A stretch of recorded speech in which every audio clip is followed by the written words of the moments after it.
Hi, it's Fias Taro. Hello, collectives. Okay, so, love reading. Okay, so, titingnan natin kung ano bang meron. Oo, no zodiac sign needed. Okay, so, yeah, before tayo mag-start, kung hindi ka pa nakakapag-subscribe, please do subscribe and hit the notification bell para lagi po tayo maging updated sa mga mangyayari pa lang. Okay, and yeah, don't forget na mag-follow sa atin pong FB page. And kung meron pong tanong pagdating sa private reading, just message me, okay? PM me, DM me sa atin pong FB page, okay? For more info, okay? So, yeah, collectives. Who is the person on your mind, collectives? The person on your mind. Anong gusto niyang sabihin? Okay, so, umpisahan natin sa oracle. Para makuha tayo ng energy. Okay, collectives. Anong meron? Okay, I think this is timeless. Yeah, timeless love reading for the collectives. Anong meron? Okay, ang gusto niyang sabihin? Anong energy? Ooh!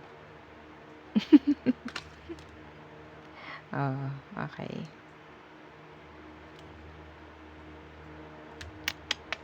Isa pa? Oh, ito pa. Ay. What else? What else for the collectives?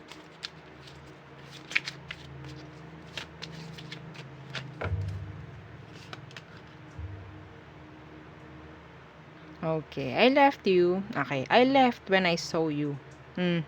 With someone. I left you. I left when I saw you. Bakit you? Wala akong iniwan I left when I saw you with someone. Okay. I can't. Hi, okay. I'm finding out the truth. Crushed me. Oh. Ay. Okay. So, ang message dito, kung sino man itong taong ito, kaya ka iniwan kasi pwedeng meron kang someone else.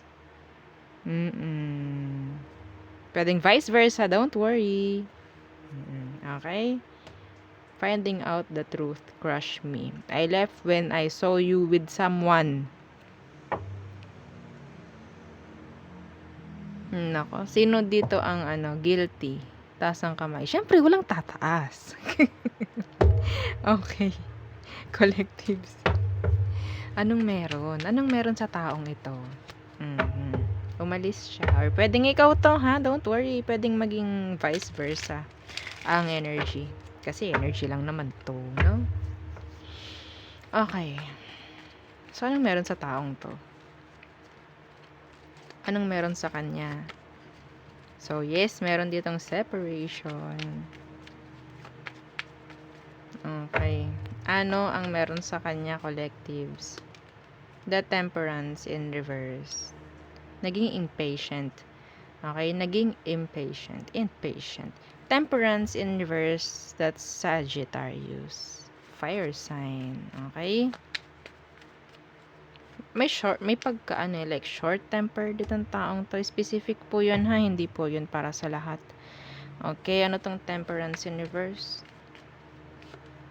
The Seven of Swords. Itong taong to, meron siyang gustong-gustong malaman pagdating sa'yo. May takot nga lang. In general, may gustong malaman, may gustong gawin, may takot nga lang. Some of you, takot ito na parang gumawa ng hindi dapat. Ay! Shala! Okay. So, ano bang emosyon ng taong to sa'yo ngayon? Anong emosyon niya? Eto I love you unconditionally. Pero, I don't know. Pwedeng sa'yo yun. Pero, tingnan natin. Emosyon. Yeah, the Page of Pentacles. So, they want to reach out. May energy dito ng they want to reach out. Yeah, they want to communicate. They want to communicate. They want you. Yeah, the Nine of Pentacles. The Nine of Cups. Okay? So, yeah. They still want you. Yun nga lang, may separation dito. Nako.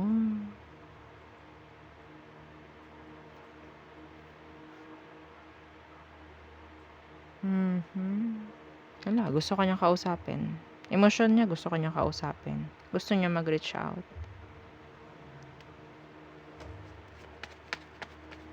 Bakit? Tingnan natin. Bakit? Bakit gusto nitong mag-reach out? Hindi ka pa rin talaga totally maalisan nito or talagang makalimutan. The Two of Pentacles in reverse.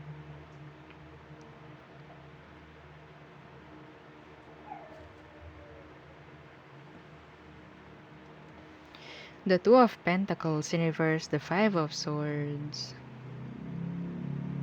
Some of them gusto nilang maintindihan yung sitwasyon. Gusto nilang malaman yung totoo. Okay? Gusto nilang malaman yung totoo. And nakakita rin ako dito ng may magtatanong. Gusto nitong magtanong, sinong pipiliin mo, collective?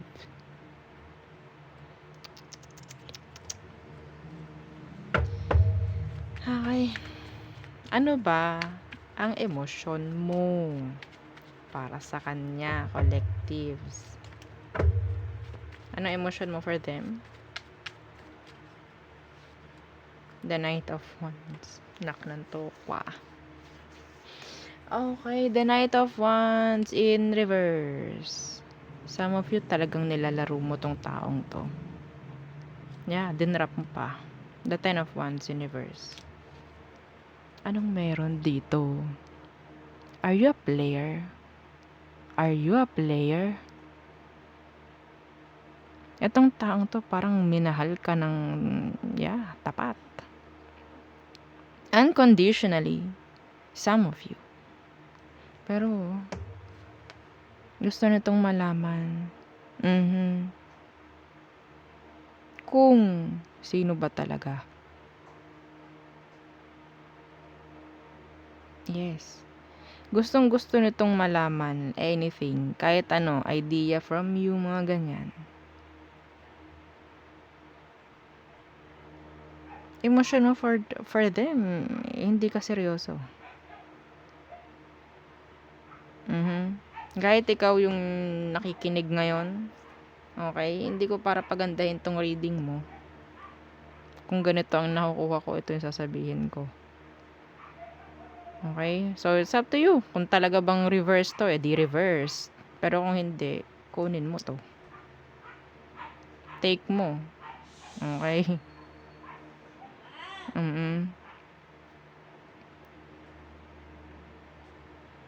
Mabat-hurt na mabat-hurt. Okay? So, well,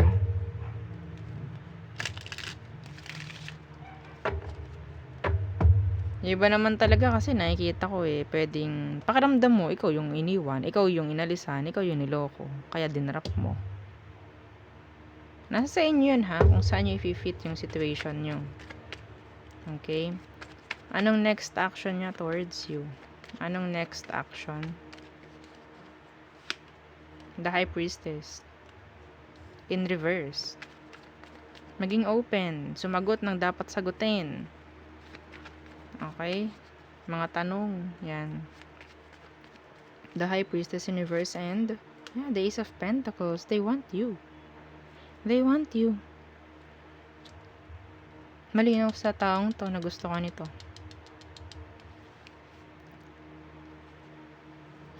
I left you. I left when I saw you with someone. Sino dito ang may option? Kung ikaw may option ka, talagang ang magiging response ng taong to is layuan ka. Kahit gusto ka, kahit mahal ka. Next action ng taong ito is to have a new beginning with you. Pa rin, still. Okay?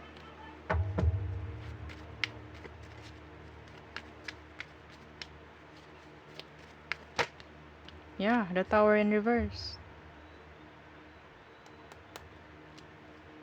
The Lovers. See, they want a connection.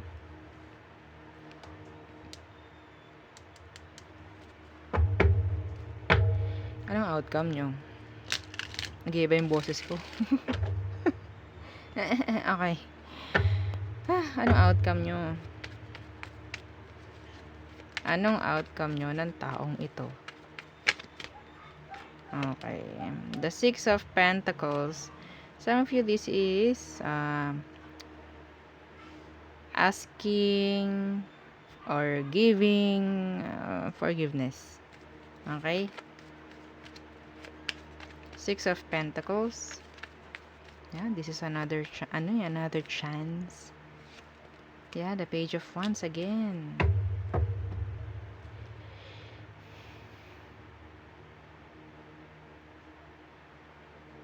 Sana nga wala na, no? Sana gumawa ka na ng decision. Pwedeng may gagawa na ng decision dito, mayroon na magdadrop.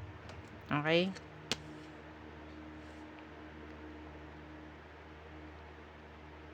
Iwasan yung kung sino man, no? Iwasan yung parang committed agad. Okay? Like, magsisimula ulit kayo sa umpisa. Hindi yung pwedeng, okay, dito kami natapos, susundan natin yon. Like, continuation. Hindi. Dapat, sisimula kayo sa una. Sa umpisa. Okay? Ganun. Ang nakikita kong advice dito. Ang nakikita kong outcome nyo. Hindi pwede yung, okay, nag-end kami rito, pagpapatuloy namin to. Hindi ganun. Pwedeng hindi mag-workout.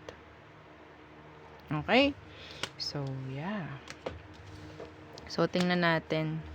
Ano ba? Pagdating sa all signs. This is, kakaiba to. Okay. Kakaiba tong energy.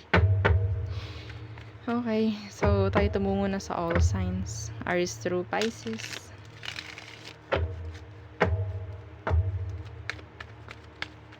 Okay.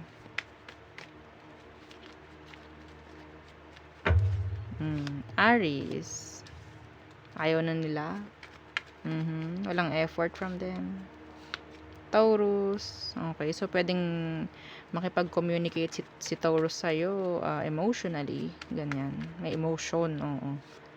Gemini. Okay. So, there is codependency. Cancer. Okay. Oops.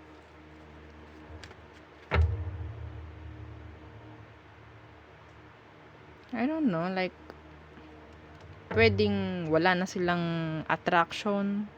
Okay? Pwedeng maging totoo sila pagdating sa'yo. Parang ganyan. May sasabihin na totoo. Yan. Leo. Okay. So, I think this is ending of a cycle. Okay. May mga nalaman. Itong si Leo. Virgo. They want they want to commit. Okay, pero may takot. May takot. Libra. So, ayaw na ni Libra. Focus na lang siya sa self niya. Scorpio. Thinking of you a lot. But yes, nandyan pa rin yung hindi sila makikipag-usap. Napaka-silent. Naka-mute. Okay. Next. Sagittarius. May paglulokong ginagawa itong si Sagittarius sa emosyon nila. Okay, so I think niloloko nila yung sarili nila. Capricorns. Failed start. Okay, a failed start with the Capricorn. Aqua. Okay, so I think like hopeless. Okay, si Aquarius pagdating sa situation ninyo, so their back is turned. Okay, next is Pisces. Ayaw kanyang pakawalan. May pagmumukmuk akong nakikita rito. Nagmumukmuk siya. Parang ayoko kasi, parang ganun, ayoko, pero kailangan. Yeah, they still want you. They want a connection. Pero parang kailangang alisin. Kung may separation, ayaw nila yung separation. Yeah, they're sad. Okay, they sad. Okay, so there, yun ang ating reading for the collectives. Okay, so don't forget to like, share, and subscribe, and follow our FB page. Thank you. Bye.